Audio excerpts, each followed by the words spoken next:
I caught my husband in bed with my own sister on our anniversary. They thought they'd play the divorce smart, take the house, split my money, and walk away clean. But they forgot one thing: I knew where every secret was hidden. When I opened the vault and leaked the truth, his career was destroyed overnight. And now the two of them are living together in a rundown motel. I caught my husband with my own sister on our anniversary. Not kissing. Not holding hands. In our bed. Our home.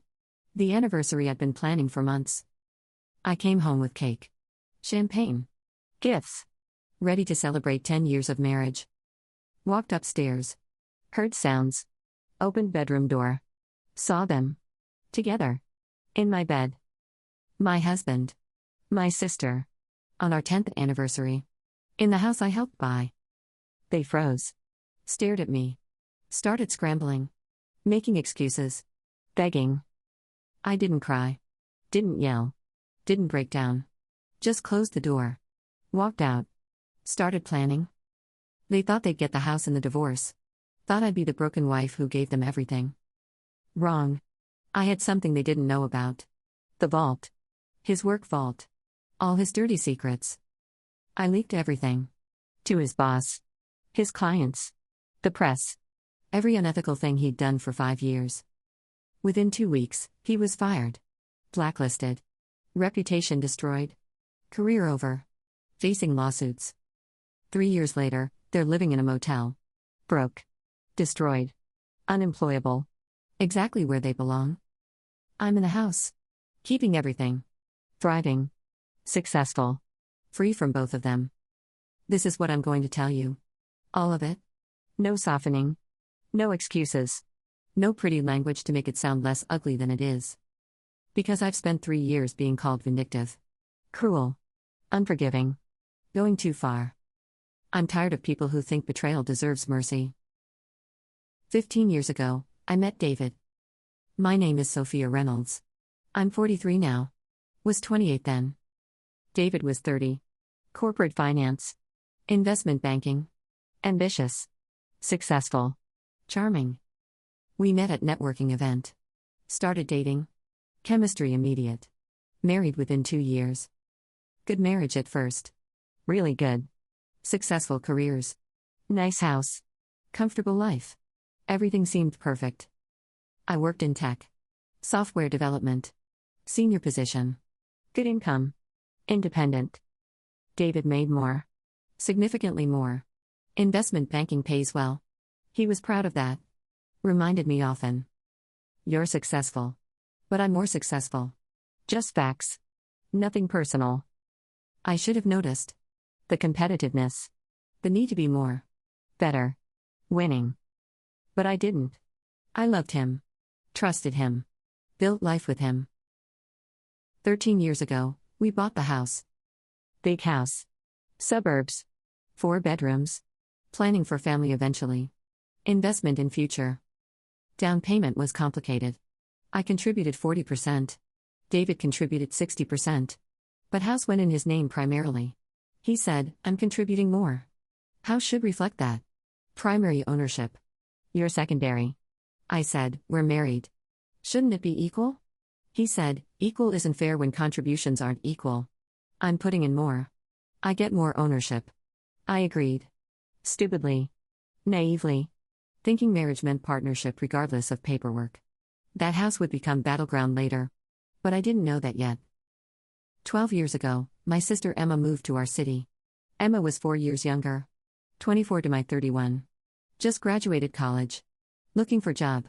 Needed place to stay temporarily. I offered immediately. Stay with us. Save money. Figure things out. That's what sisters do. David agreed. She's family. Of course she can stay. We have space. Emma moved into guest room. Supposed to be temporary. 2 months maximum. She stayed 8 months.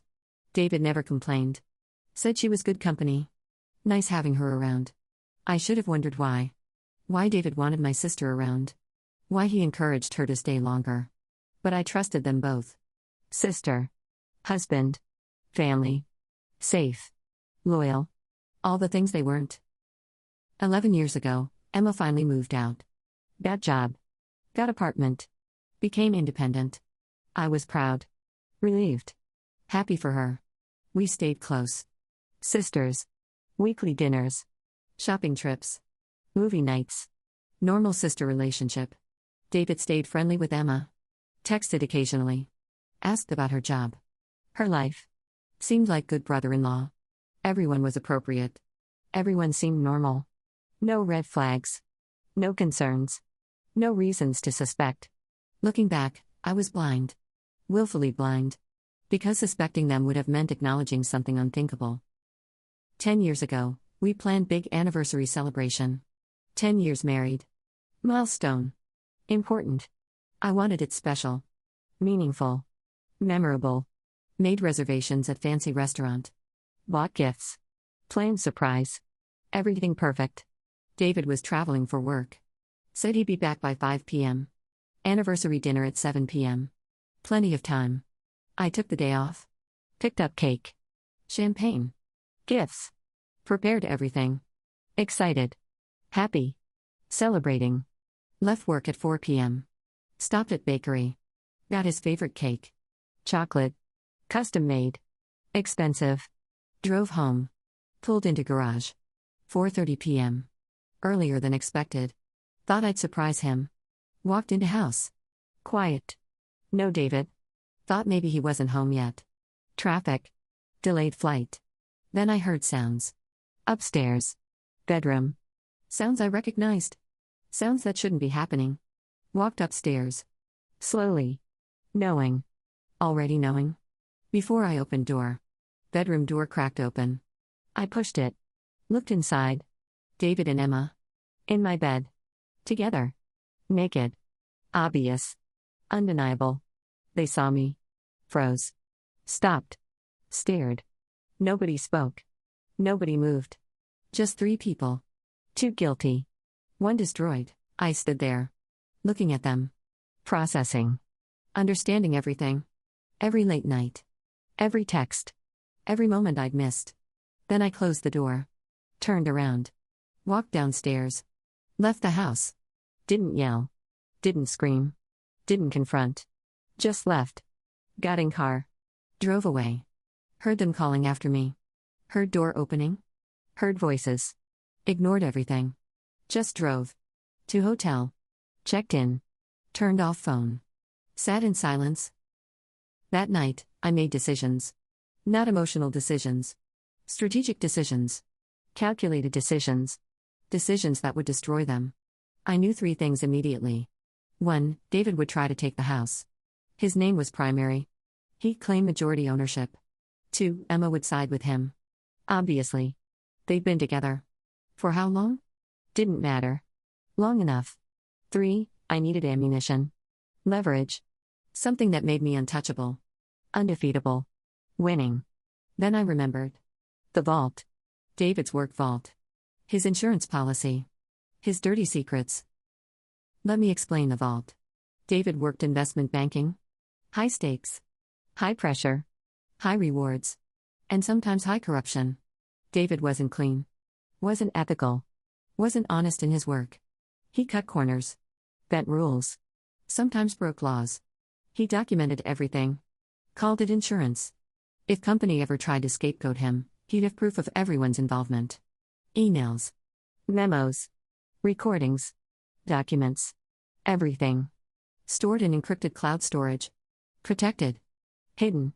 He told me about it once. Years ago. Drunk. Bragging about how smart he was.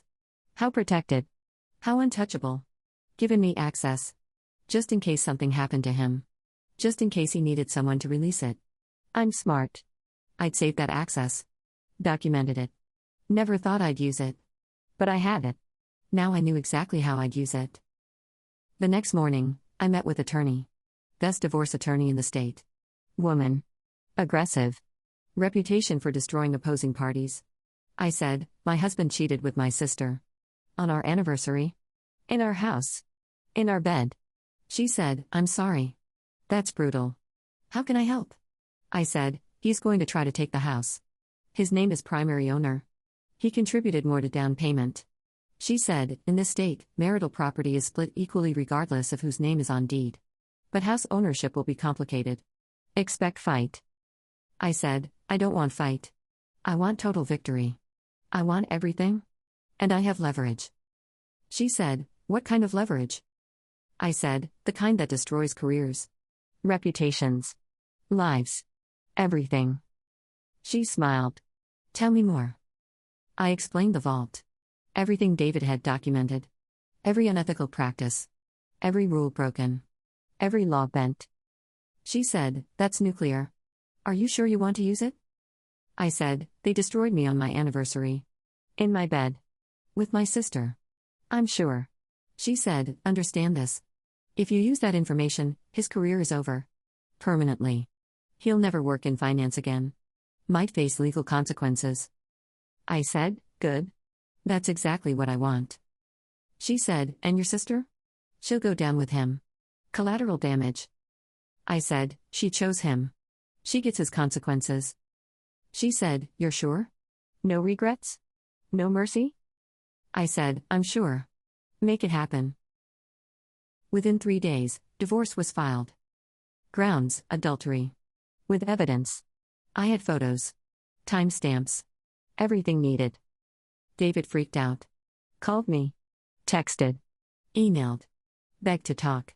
Work things out. Fix it. I responded once. Through attorney. No contact. Communicate through lawyers only. That's it. He tried coming to my hotel. Security turned him away. I'd warned them. No visitors. No husband. Nobody. Emma tried to. Called crying. Sophia, please. We need to talk. It's not what you think. It just happened. We didn't plan it. I blocked her. Never responded. Never engaged. Just blocked. Deleted. Removed. 1 week after filing, David's attorney made offer. House to him. He'd buy out my 40% contribution. Plus 10%. Total 50% of house value. Fair offer. Legally. Financially. Most people would take it. My attorney said, they're offering fair value. More than fair. 50% is generous. I said, I don't want fair. I want the house. All of it. And I want him destroyed. She said, we need to make counter offer. What do you want? I said, house to me. 100%. All equity. All ownership. He gets nothing. She said, he won't accept that.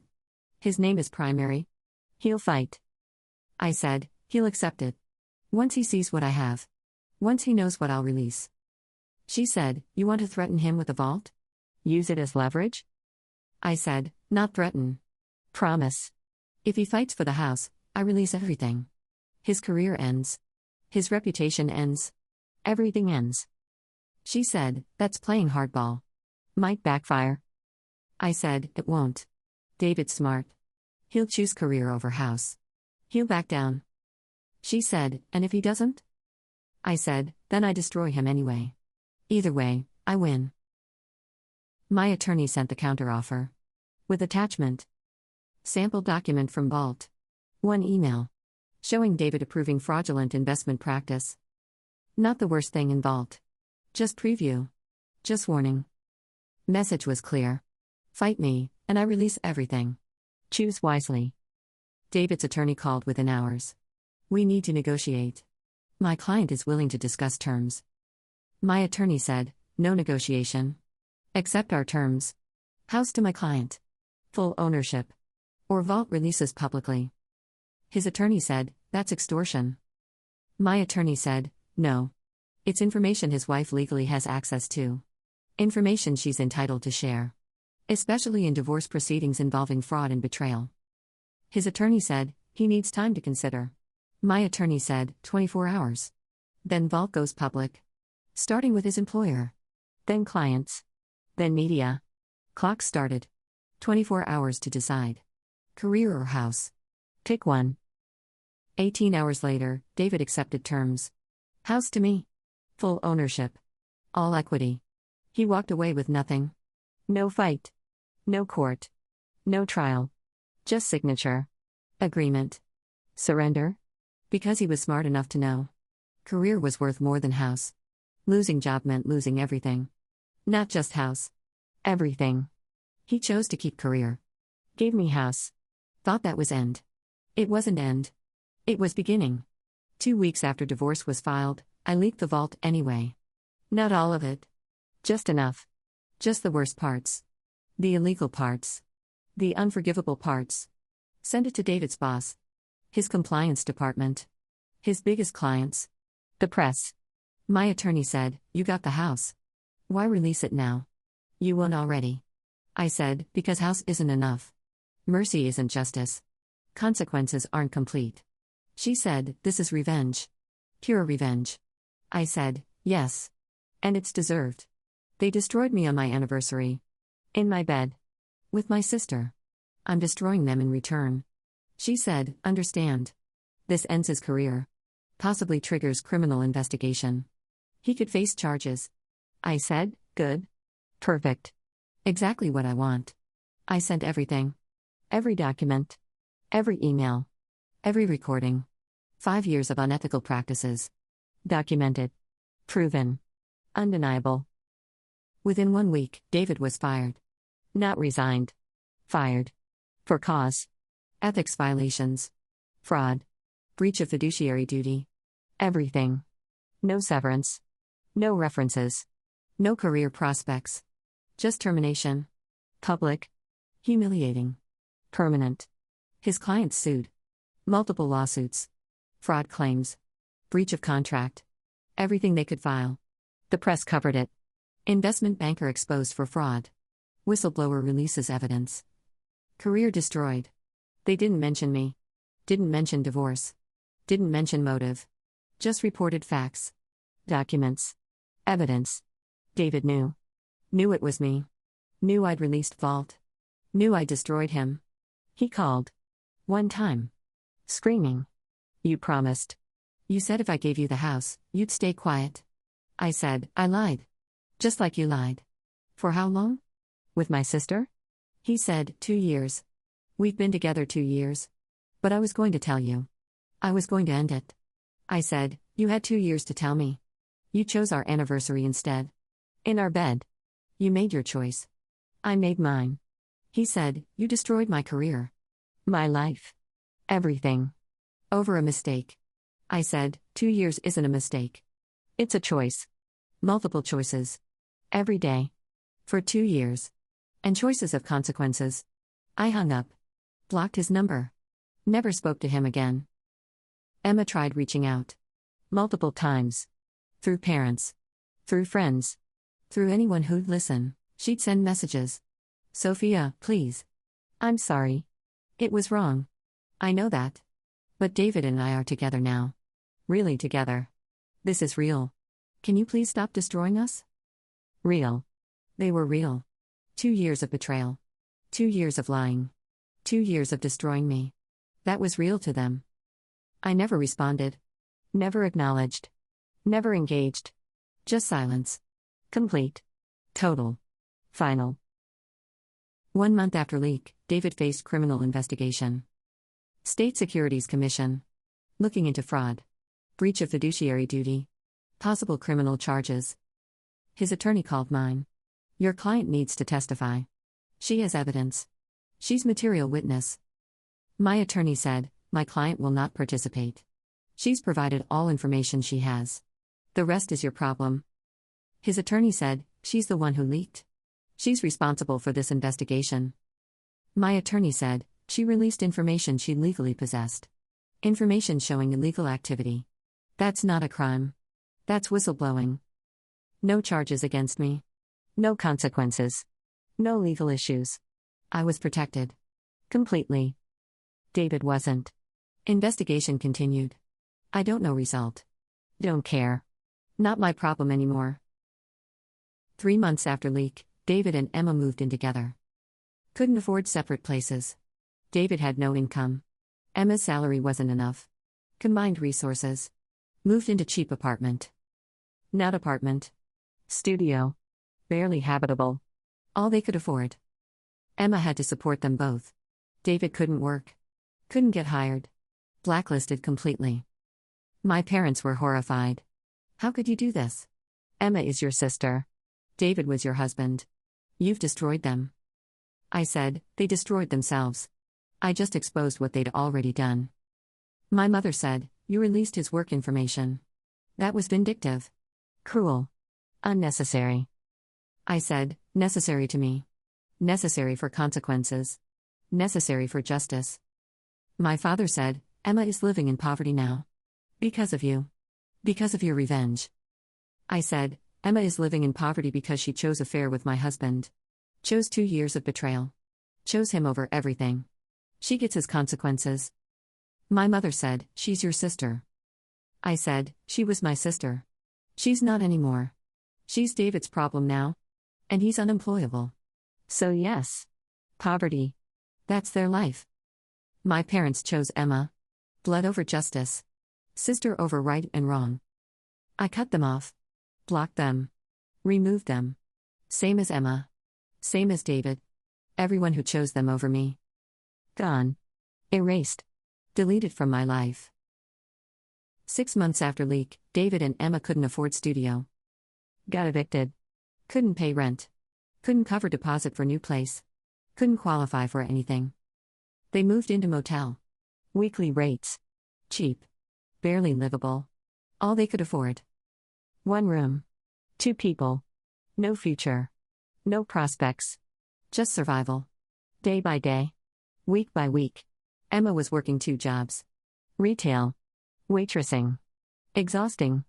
Barely enough. David couldn't work. Name was toxic. Background checks revealed everything. Nobody would hire him. He tried using fake name. Fake references. Got caught. Fired immediately. Made it worse. 2 years after my leak, they were still in Motel. Still broke. Still destroyed. Emma had left him twice. Come back twice. Couldn't afford to leave. Couldn't afford separate life. Trapped. Together. In life they built. On my ruins. That collapsed immediately. 3 years after leak, I'm thriving. Still in the house. My house. Fully mine. David's name removed. Completely. Got promoted. VP of Engineering. Significant raise. Successful career. Growing. Thriving. Started dating. Slowly. Carefully. Met someone wonderful. Honest. Loyal. Everything David wasn't. My life is good. Better than good. Better than it ever was with David. No sister. No parents. No David. But also no betrayal. No lies. No pain. Just peace. Success. Honest relationships. Built on real foundations. People tell me I went too far. That destroying David's career was excessive. Cruel. Vindictive. My old friends. His friends. Mutual acquaintances. Everyone has opinion. You got the house. That should have been enough. You didn't need to destroy his career. Yes. I did. Because house wasn't justice. House was property. Assets. Things. Career destruction was consequence. Real consequence. Permanent consequence. Deserved consequence. They had affair for 2 years. In my house. Behind my back. On my anniversary. In my bed. That's not mistake. That's systematic betrayal. Calculated deception. Complete destruction of trust. They deserved systematic consequences. Calculated destruction. Complete removal of future. That's what I gave them. And I don't regret it. Not even slightly. My therapist, Dr. Anderson, asked me something important. 1 year post-divorce. I was processing. Moving forward. Healing. She said, do you feel guilty about destroying David's career? I said, no. Not even a little. He destroyed my marriage. My family. My trust. I destroyed his career. Even trade. She said, some people would say career is more valuable than marriage. I said, some people are wrong. Marriage is trust. Partnership. Foundation. Career is just work. Just money. Just status. She said, and Emma? Do you feel guilty about her? I said, no. Emma made choices. She chose affair. She chose David. She chose betrayal. She gets his life now. All of it. Including poverty. She said, your parents say you're punishing Emma for David's crimes. I said, Emma's crimes too. She knew he was married. Knew I was her sister. Chose it anyway. For 2 years. That's not David's crime. That's hers. She said, and cutting off your parents? Do you regret that? I said, they chose Emma. They wanted me to forgive. To accept. To move on. I chose myself instead. Don't regret that either. 3 years later, here's what I know. David wasn't sorry for affair. He was sorry he got caught. Sorry he lost career. Sorry consequences happened. Emma wasn't sorry for betrayal. She was sorry for poverty. For life she's living now. For consequences she's facing. My parents weren't concerned about right and wrong. They were concerned about family. About Emma suffering. About appearances. I was the only one who cared about justice. About consequences. About appropriate responses to betrayal. So I created consequences. Released Vault. Destroyed David's career. Cut off everyone who chose them. That was justice. Not mercy. Not forgiveness. Not moving on. Just justice. Cold. Calculated. Complete. I'm 43 years old. 3 years since I caught David with Emma on our anniversary. 3 years since I destroyed his career. 3 years since I cut off everyone who chose them over me. David and Emma are living in Motel. Broke. Destroyed. Unemployable. Trapped together. My parents support them financially. Blame me publicly. Say I'm cruel. Vindictive. Unforgiving. Me? I'm in the house. My house. Thriving. Promoted. Dating someone wonderful. Happy. Free.